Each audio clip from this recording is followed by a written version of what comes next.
barang bukti berikutnya itu adalah berupa foto. Jadi foto ini ketika polisi lengah dengan alasan mau menambah formalin, maka tiba-tiba para wanita saksi-saksi yang pemberani mereka langsung buru-buru membuka bajunya, kemudian memfoto dan memvideokan. Nah, ini ditemukanlah ada beberapa sayatan, kemudian ada beberapa luka tembak, kemudian ada beberapa luka memar, kemudian ada pergeseran rahang, kemudian ada luka di bahu, ada luka sayatan di kaki, ada luka di telinga, kemudian ada luka sayatan di belakang, kemudian ada luka di jari-jari, kemudian ada membiru di perut kanan kiri atau dapat di tulang rusuk. Kita mulai. Apakah benar Bapak Kamarudin sudah menerima surat kuasa dari pihak keluarga? Ya, silakan, Pak. Jadi sebenarnya sejak beberapa hari lalu saya sudah resmi ditunjuk sebagai penerima kuasa untuk mengungkap kasus drama yang diduga disetting oleh anggota kepolisian dari Polres Jakarta Selatan bersama-sama dengan Jenderal Bintang 2, di mana setelah almarhum disiksa, dipukuli, disayat-sayat, entah apapun motif kebencian mereka, dirusak wajahnya, disobek hidungnya dengan dugaan senjata tajam, demikian juga bibirnya, bawah matanya, kemudian di pundaknya di sebelah kanan itu ada juga dirusak itu, sampai dengan dagingnya terkelupas, bukan dengan senjata peluru tentunya, kemudian perutnya, dadanya, kemudian kakinya juga, walaupun dia pakai celana dan pakai kaos kaki, tapi diduga seperti tusukan benda tajam atau sangkur dan sebagainya. Kemudian jarinya juga dirusak itu dan diduga dipatahin juga selain dirusak dicabut kukunya. Kemudian masih banyak kerusakan-kerusakan lainnya seperti rahangnya bergeser dan sebagainya. Kemudian di belakang kepala ini seperti luka sobek sampai dijahit beberapa jahitan itu. Nah, tinggal pertanyaannya adalah apakah disiksa dulu baru ditembak atau ditembak dulu baru disiksa. Nah, dari sini saya bisa berani mengatakan bahwa ini adalah drama yang setelah kejadian baru diciptakan skenarionya. Nah, bedanya dengan drama-drama yang ada di gedung kesenian, diciptakan dulu dia skenarionya baru dilakonkan. Tetapi kalau ini setelah kejadian lalu diundanglah teman-teman dari penyidik, lalu disepakatilah kira-kira seperti apa nanti dramanya, tetapi karena orang ini tidak biasa merancang drama, tidak seperti orang-orang yang di Hollywood sudah pintar, jadi terlalu mudah untuk kita tebak.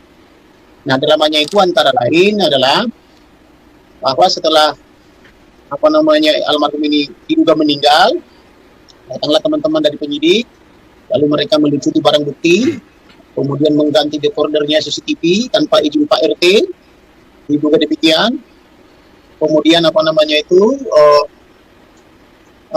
menciptakan alibi seolah-olah ada yang pergi ke ambil PCR dan sebagainya, itu diciptakan sedemikian rupa. Kemudian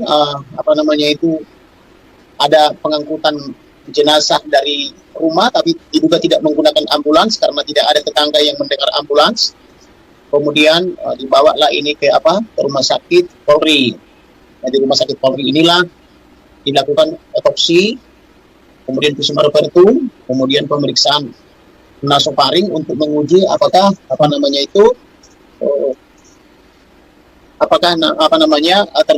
tertular SARS-CoV-2 atau tidak, atau COVID-19 yang begitu. Kemudian identitas daripada korban ini juga terkadang dia 28 tahun, terkadang berusia 21 tahun. Versi dokter dia berusia 21 tahun, tetapi versi lulusan sekolah polisi dia 2012. Jadi di sini ada 3 versi. Dia versi lulusan 2012 dari Jambi, Brimob, kemudian ada juga dia versi umur 21 tahun, versinya rumah sakit Polri, ada juga dia versi pemohon. Dalam hal ini pemohonnya adalah atas nama Kapolres Jakarta Selatan. Dia kelahiran 94 gitu loh. Jadi data orang ini sangat tidak valid dan terkesan itu ceroboh dalam membuat suatu skenario, sehingga skenarionya ini tidak begitu meyakinkan ibarat sebuah sinetron, itu sinetronnya itu tidak menarik kan begitu, tetapi jadi bahan cercaan. Oleh karena itulah saya sebagai Simanjuntak, kenapa saya sebut Simanjuntak? Karena ini yang meninggal ini adalah bere kami. Di dalam filsafat orang Batak ada selalu diulang-ulang di setiap pesta menyatakan amak dorere, anak do bere. Artinya bahwa keponakan itu bagi orang Batak, khususnya marga Simanjuntak, walaupun yang meninggal ini adalah Huta Barat, tetapi itu anak kami. Amin. Maka saya sebagai representasi Simanjuntak bertanggung jawab. Saya ingatkan sekali lagi ya, bertanggung jawab mengungkap kasus ini. Saya sebagai tulangnya. Karena saya Simanjuntak. Tidak akan saya biarkan kasus ini mengambang begitu saja. Amin. Itu komitmen saya. Yang kedua, seperti saya ucapkan dari lalu-lalu, saya punya kewajiban moral melindungi Polri. Karena Amin. Polri ini sudah terlalu rusak. Kenapa saya punya kepentingan melindungi Polri? Karena saya tidak mau Indonesia ini terpecah. Salah satu yang membuat Indonesia utuh adalah alat-alat kelengkapan negara harus dihormati oleh rakyat. Alat-alat kelengkapan negara seperti Polri itu harus punya otoritas. Ya. Kemudian harus disegani, harus punya marwah. Saya tidak mau Indonesia ini karena Polri tidak dihormati jadi seperti Sri Lanka. Presidennya diusir, polisinya ditangkapi. Saya tidak mau itu. Jadi sebelum itu terjadi, mari saudara-saudaraku warga negara Indonesia, kita benahi Polri ini. Supaya Indonesia ini tetap utuh. Jangan karena ulah 1-2 orang. Saya ingatkan ya, jangan karena ulah 1-2 orang, Polri ini hancur. Maka lebih bagus 1-2 orang itu segera diganti atau dinonaktifkan. Khususnya yang merancang skenario itu. Sehingga skenarionya belum selesai dilakoni, ganti-ganti terus. Karena kenapa? Ada kepentingan yang lebih besar. Kepentingan yang lebih besar adalah Polri harus menjadi lembaga yang hebat dan independen. Amin. Indonesia harus tetap utuh. Memang ada kesalahan Jokowi di sini. Kesalahan Jokowi adalah memilih pemimpin-pemimpin Polri yang terlalu muda melangkahi pemimpin-pemimpin yang senior yang sudah dikader dengan baik. Sehingga pemimpin-pemimpin yang terlalu muda ini karena masih banyak seniornya rata-rata tidak dihormati. Saya pernah menghadiri undangan orang nomor 2, nomor 3 di kepolisian. Ketika Kapolri datang waktu itu di suatu pesta di Gedung Sampurna Strategic Square, Polri-nya itu bolak-balik dia mau masuk ke depan memberikan ucapan selamat, tetapi karena yang berprestasi senior tidak ada yang mau memberi kesempatan, mereka terus asik berfoto-foto di depan. Ini salah satu contoh kenapa tidak dihormati, karena pemimpinnya terlalu muda. Ibarat saya dulu waktu SD, karena saya pemberani, saya kelas 1 SD memimpin kelas 1 sampai kelas 6 acara senam pagi, khususnya upacara. Oleh karena itu mereka sudah dikader. Akpol ini sudah dikader dengan sangat baik. Berilah kesempatan kepada yang pertama, baru yang kedua, ketiga. Jangan ada sampai lompat-lompat kelas. Biar bagaimanapun teman-teman kita yang di kepolisian itu adalah punya hati nurani. Hargai mereka. Jangan ada lompat-lompat kelas jadi pemimpin. Apalagi lompatannya terlalu jauh. Itu yang pertama. Sehingga marwah dan wibawa polisi itu tidak hilang. Sehingga pemimpin itu tidak stres. Pemimpin yang lalu sudah stres, ini diulang lagi. Itu yang pertama. Yang kedua, kebohongan di institusi Polri itu harus dihilangkan. Kenapa saya bilang begitu? Karena itu sudah berulang mulai dari MKC. Begitu sulitnya saya bongkar dulu itu karena terlalu banyak kebohongan sampai terungkap dia disiksa. Banyak energi saya mengungkap itu. Ini terulang lagi. Kenapa saya katakan terulang? Faktanya jam 10 pagi mereka masih di Magelang. Mereka dalam arti almarhum mengawal komandannya, dalam hari ini Kadipropam, bersama istri dan anaknya mengantarkan putri tunggalnya untuk sekolah di Tarumanegara di Magelang. Sebelum jam 10 dia komunikasi aktif dengan ibunya, dengan calon istrinya, dengan adiknya dan sebagainya. Setelah jam 10 sampai di sini dulu ya Mak ya, karena kami mau bergeser ke Jakarta. Perkiraan bergeser ke Jakarta itu 7 jam Mak katanya. Berarti kalau jam 10 dari Magelang bergeser 7 jam, maka jam 5 lah di Jakarta.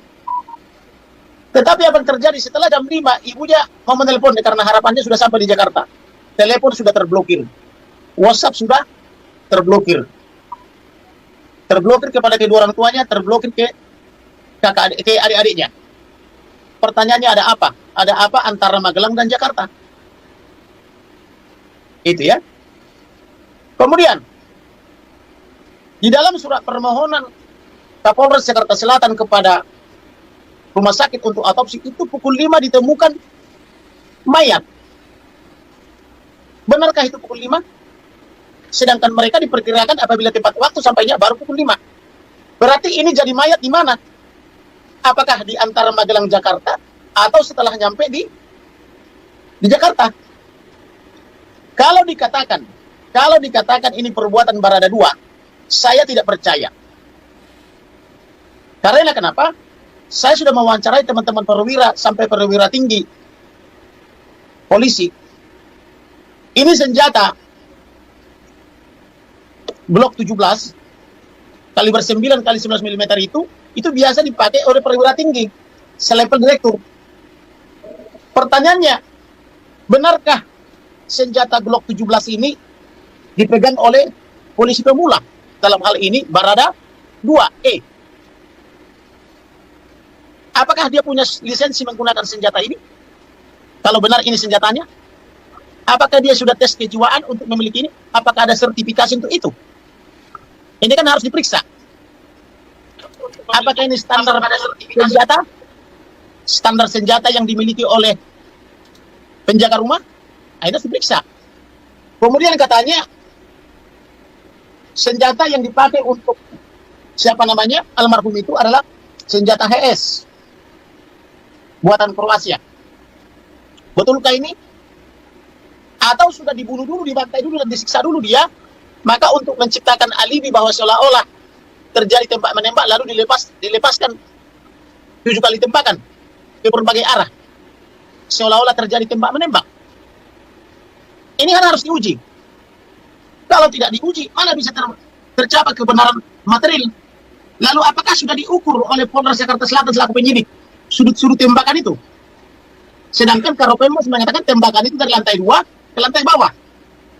Apa iya sudutnya tercapai? Itu harus diuji. Sedangkan saya duga dari jenis tembakan ini datar Pak, datar bukan menyamping dari atas ke bawah. Ya. Ya, ini harus melibatkan ahli forensik. Kemudian, mana lebih dahulu terjadi? Ditembak dulu, katanya ditembak 5 kali, berhasil 4 kali, tapi menimbulkan lubang 7 kali. Nah, ini jenis senjata apa yang seperti ini? Tembakannya kena 4 kali, menghasilkan lubang 7 kali. Ini kan harus diuji. Apakah betul senjata yang disebut dengan Glock ini yang menyebabkan matinya siapa namanya? Joshua. Almarhum ini, atau memang matinya itu adalah karena disiksa dan disayat-sayat. Mengapa di sini hampir sampai terkelupas dagingnya? Kemudian dari jarak berapa dia tembak? Kan harus dikasih tahu. Terus apa buktinya bahwa dia ditembak? Kan harus ada buktinya. Kemudian mengapa CCTV harus diganti? Kalau memang ini cuma perbuatan atau peristiwa antar ajudan, mengapa CCTV harus dihilangkan atau dekordernya harus diganti atau dihilangkan? Mengapa tidak ada izin untuk Pak RT? Atau adakah izin dari Ketua RT sebagai pemerintah setempat? Yang notabene saya dengar informasinya Ketua RT-nya itu adalah mantan perwira tinggi polisi. Ini kan semua harus diungkap. Kemudian dengan kejadiannya di rumah di Propam, di mana di Propam itu adalah punya tanggung jawab moralitas membina kepolisian. Lalu bagaimana kejadian tindak pidana sebesar ini tetapi tidak dipasang polis lain? Mengapa TKP ini rusak? Bukankah TKP itu harus dipelihara? Harusnya begitu kejadian langsung dipasang polis lain. Mengapa setelah dirusak TKP baru beberapa hari kemudian karena ada kritik dari Kamarudin Simanjuntak dan kawan-kawan baru pasang polis lain? Sejak kapan seperti ini kinerja polisi? Ini kan harus diungkap semuanya. Kemudian, apakah sudah diminta keterangan atau sudah diperiksa CCTV tetangga? Apakah nomor-nomor telepon, baik nomor telepon di Propam, telepon istri, telepon ajudan ini, sudah dimintai PT Telkom? atau ke operator terkait. Jam berapa terakhir komunikasi, jam berapa Oke. komunikasi di Magelang, jam berapa komunikasi di perjalanan ini. Ya, Di rest juga Pak itu. Dan Pak Kamarudin.